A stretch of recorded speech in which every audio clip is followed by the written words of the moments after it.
Oke, baik kita kembali ke Balikpapan di Kalimantan Timur, tepatnya di Wonten Cuci Mobil, Cafe dan sebagainya. Kita ucapkan terima kasih dulu kepada Lapongka, kepada kepolisian, kepada KPU dan semuanya yang mendukung acara ini. Baik, setelah saat ini kita akan minta masing-masing pendukung untuk menyiapkan orangnya untuk memberikan tanggapan atas debat capres yang kita gelar. Tapi untuk kesempatan kita kali ini kita akan minta Pak Survani untuk memberikan konteks terhadap apa yang sudah terjadi. Oke, lanjut. Kali ini saya akan membela pasangan nomor urut 1. Jadi apa yang disampaikan oleh Bung Rudi tadi tentang Undang-Undang Cipta Kerja, memang dalam prosesing politiknya itu dibahas dalam lembaga politik DPR. Tapi bukan persoalan itu, ini persoalan negara dengan rakyat. Kenapa Undang-Undang Cipta Kerja itu harus direvisi? Karena hampir 80% pasal demi pasal, saya udah baca Bang, karena background saya advokat. Saya baca itu hampir 80% merugikan rakyat dan menguntungkan pengusaha. Cipta Kerja ya? Ya, makanya lembaga politik itu memang harus dirubah sistem dan orangnya. Kalau di dalamnya orang-orang yang dikontrol dengan kekuasaan, orang-orang yang duduk di lembaga legislatif karena uang, bisa dipastikan negara ini akan hancur.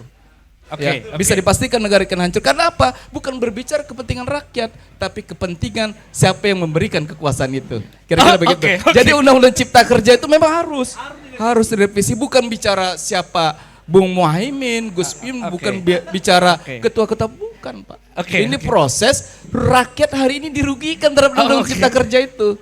Dan apa yang dikatakan Bung Saprudin, itu undang-undang lahir secara prematur. Hampir di semua lembaga-lembaga diskusi dan NGO, prematur sekali. Sekalian Bang, kalau ngomong undang-undang yang lahir prematur, sekalian, apakah IKN juga terlalu cepat tidak ada naskah akademik dan uji publiknya?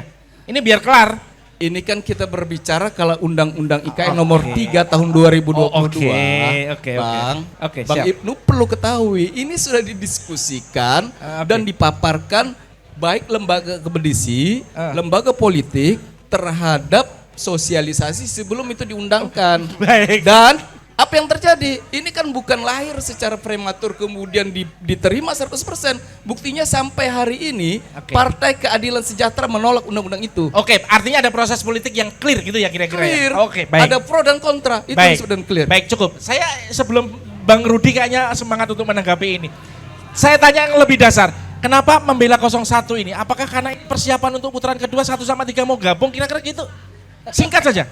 Ada chemistry kesamaan antara 01 dengan 03. Ini 01 dan 03 sama-sama dilahirkan dari klaster kepala daerah yang notabene faktanya memiliki pengalaman dalam memimpin daerah itu. Mantan aktivis. Boleh nggak kalau itu buat kami judul besok pagi. 1 dan 3 ada chemistry untuk judul di print besok. Dan saatnya Pak Rudi akan mengcounter itu semua. Ya, saya perlu klarifikasi. Kalau kepala daerah, Mas Gibran juga kepala daerah. Mantap. Keliru itu kalau itu yang disampaikan. Siap. Tadi berkaitan dengan Undang-Undang Cipta Kerja, ini adalah namanya Undang-Undang Omnibus Law. Betul. Ini undang-undang yang banyak sekali tumpang tindih. Ini dirapikan, dijadikan Undang-Undang Cipta Kerja. Ini Undang-Undang Omnibus Law yang memuat beribu-ribu undang itu yang dikecilkan supaya apa? Investasinya bisa jalan. Orang nggak mau investasi kalau tidak ada kepastian hukum. Itu yang pertama. Yang kedua, undang-undang ini melalui panjang proses ini. Tapi setuju nggak Bang kalau itu dirapikan begitu? Itu persoalan kalau mau dirapikan, yang bisa melaksanakan kegiatan perapikan itu namanya nanti judicial review.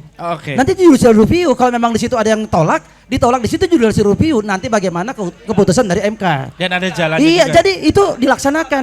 Dan sampai hari ini semuanya setuju, tidak ada masalah tentang undang-undang itu. Termasuk partai-partai mereka yang mengusung di 1 dan 3. Saya begini. Silakan. Sebentar dulu. Saya rasa Abang partainya Hanura tidak ada di dalam Senayan. Saya mohon maaf ini. Mohon maaf ini, enggak ada gitu loh. Enggak ada itu. Partai Hanura di Senayan tidak ada. Jadi berkaitan dengan undang-undang ini, saya kan ada di dalam situ. Saya membahas bagaimana undang-undang itu, bagaimana membaca undang-undang itu. Ini berkaitan dengan undang-undang ini pertama banyak keuntungan-keuntungan pertama.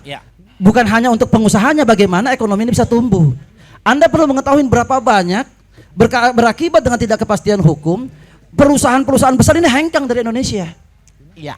Kenapa tidak punya kepastian? Dikit-dikit demo, Ya. dikit-dikit libur. Ya. Akhirnya apa yang terjadi? Berapa banyak perusahaan-perusahaan besar itu yang keluar? Pak Rudi, Undang-Undang Cipta Kerja ini sebenarnya bermaksud untuk menyeimbangkan antara investor dengan tenaga kerja. Iya Kira-kira begitu ya? pasti. Oke. Supaya ada keseimbangan di dalam kegiatan pertumbuhan ekonomi ini. Kalaupun sekarang ada tenaga kerja yang 6 juta itu merasa terbebani, kira-kira juga sah kalau mereka melakukan upaya-upaya ya kira-kira? Tidak ada masalah itu, Oke. silakan saja. Itulah makanya disiapkan jalurnya itu melalui judicial review. Oke. Di sana dilaksanakan kegiatan itu.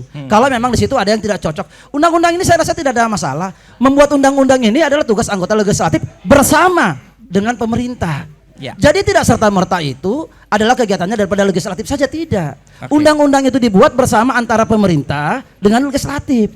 Melalui kajian-kajian pastinya. Bang. Melalui yang namanya DIM, daftar inventaris temuan-temuan itu. Oke, ini menarik Bang. Iya. Soal Cipta Kerja ini menarik. Saya akan melanjutkan apa yang disampaikan Bang Sarfian ya. Ya, silakan. Selain judicial review, sebenarnya kan ada keberpihakan pemerintah melalui Perpu dan sebagainya sebenarnya. Iya. Kalau mau itu. Ya, Kalau kira-kira kalau Prabowo Gibran jadi bisa nggak lebih membela tenaga kerja? pastinya begini ya. Pak Prabowo ini pertama pasti akan menciptakan lapangan pekerjaan yang luar biasa. Oke. Ini yang paling utama dulu, pasti berpihak dong, balance dong. Kalau di sini pengusahanya tidak ada, ingat di dalam hukum ekonomi, yang menjadi pembangunan ekonomi itu cuma ada dua Pak, yang melaksanakan kegiatan ekonomi. Satu adalah masyarakat, dua pengusaha. Investor. Kalau pengusahanya tidak dilindungi, terus mau bagaimana? Baik, kita Iya. tahan ya. Kita akan Oke. kembali ke KPU. Ini Iya. lebih menarik. Moga-moga setelah ini kita dapat putaran di mana teman-teman yang nonton di screen mendapatkan kesempatan untuk memberikan insight terhadap debat kali ini. Kita kembali ke Jakarta. Vlog Tribun X sekarang menghadirkan lokal menjadi Indonesia.